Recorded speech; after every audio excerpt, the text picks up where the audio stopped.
Recently, I had the pleasure of meeting with two of the region's leading experts on natural resources and stewardship. Jim Olson, a nationally recognized environmental attorney, and one of Michigan's leading aquatic biologists, Dr. Dave Mahan. These individuals have more than 30 years experience and effort in stewarding our resources in our region. They begin by responding to my question about changes they have witnessed during their long careers. I would just say that it's been a real privilege to live in the Traverse City area for 31 years. It takes about that long, I think, to put the pieces together to understand natural systems and human interaction with those systems, and to identify places that need protection and so on. When I first fished in the Manistee River 31 years ago, the upper Manistee was full of sand. In subsequent years, there was a restoration group that got involved, put in sand traps, stabilized banks, planted trees. The upper Manistee is much better today than it was 30 years ago. Somewhat similar story for the Boardman River. Much of the Boardman is better than it was 30 years ago.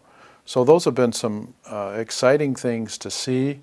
I have seen a few streams go the other way, and that's been a little discouraging. Even though northern Michigan is sandy, streams normally will have still a bit of a gravelly bottom. When streams lose that, the insect diversity goes down, and that, of course, affects the fish. Well, one of the things that strikes me about the thread in what you said is what people have done, and probably both good and bad, but recognizing that we, as stewards of this area, are so critical. And Jim, I'm going to, speaking of, you have been involved not just Michigan, but nationally, internationally, in terms of the whole issue of public trust and so many things that have been critical from a legal perspective. The human changes, I think some of the things I've noticed in this area, northern Michigan, the first thing I've noticed is all the roads are paved and they're much larger, and we have more population and more traffic, obviously. It's a popular place. Everybody wants to live here. Why not? I do. But I think we've seen a very gradual but constant change of sprawl and change in land use that does affect water patterns, because water falls on the earth and it naturally percolates, goes to streams and rivers, goes to the bays. But if you alter the land use, you move the water in different directions, and you have some really subtle changes, as well as increasing temperatures from sediment basins and things like that. So that's been one of our underlying constant problems here, which is why the Conservancy has been so important, and why complementing that with good zoning land use plans and that are focused on water and integrity of water. And we haven't done the best job in the world, in my view, but we've done a pretty good job of getting us this far. Now we're really going to have some challenges as the population increases because of all those basic things.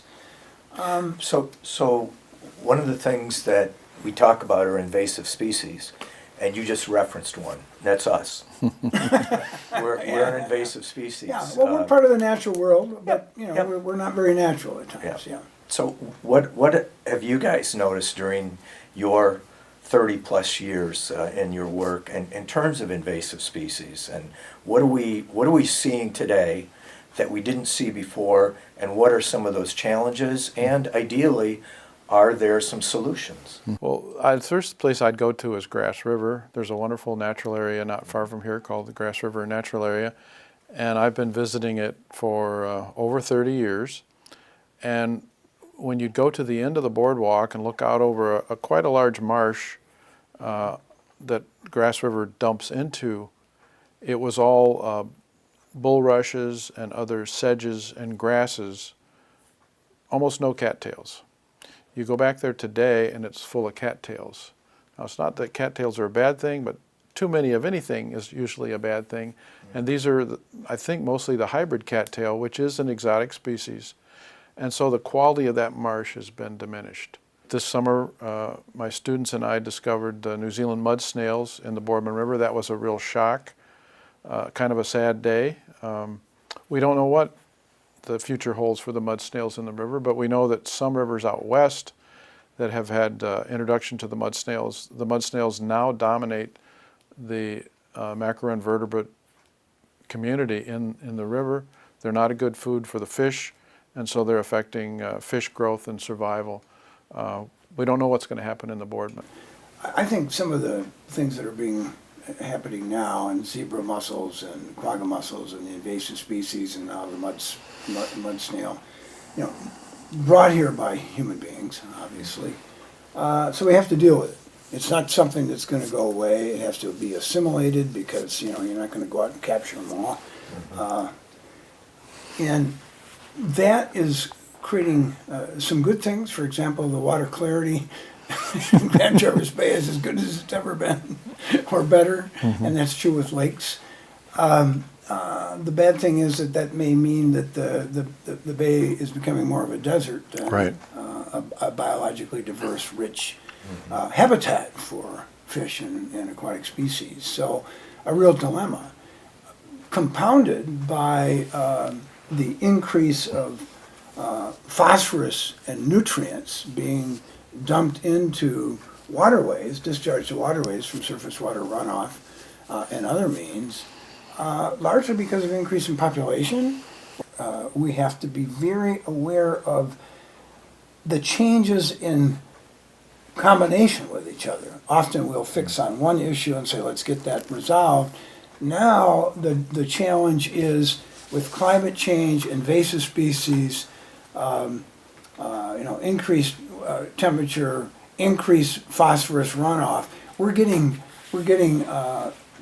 cumulative and synergistic impacts that we haven't dealt with before, and a lot of our legal tools are not even designed to address those. So we're finding ourselves having to get together with groups, and as you said, I think earlier today, David, mobilize to address some of these issues, and it's going to demand an integration of science and law and a lot of different disciplines within science. Jim, I know with Flow, you're working with younger people, next generation and beyond. Dave, you've spent your career with students and imparting not only wisdom, but experience and character. What do you see in the generation and generations behind us? What are they learning? What will they carry forward? What are the challenges? Well, working with college students has always been encouraging. We get people who want to learn anyway, but there's something about the natural world that just brings out innate joy in people.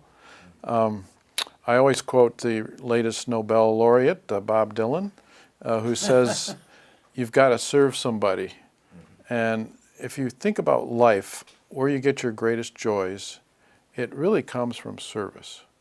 And so I would encourage younger people to, I always like to say, get a skill in something you enjoy, get good at it, and then maybe somebody will pay you to do it. I taught a class at the college, a water policy class yesterday, and in the first class, we talked about their future. Find something. Where are we going? What are the real problems, particularly in the area of water? And you're studying, taking on this water studies class. Find something within that world, whether you're an artist or a musician or a scientist or a lawyer or a politician, no matter what you do, by trying to understand the relationship of yourselves and the community to that hydrologic cycle and what it means in terms of quality of life, business, quality of life and business and environment and human health, and what you can do about that to make it good. So promoting the common good is what I would encourage all of us to do as students on this earth.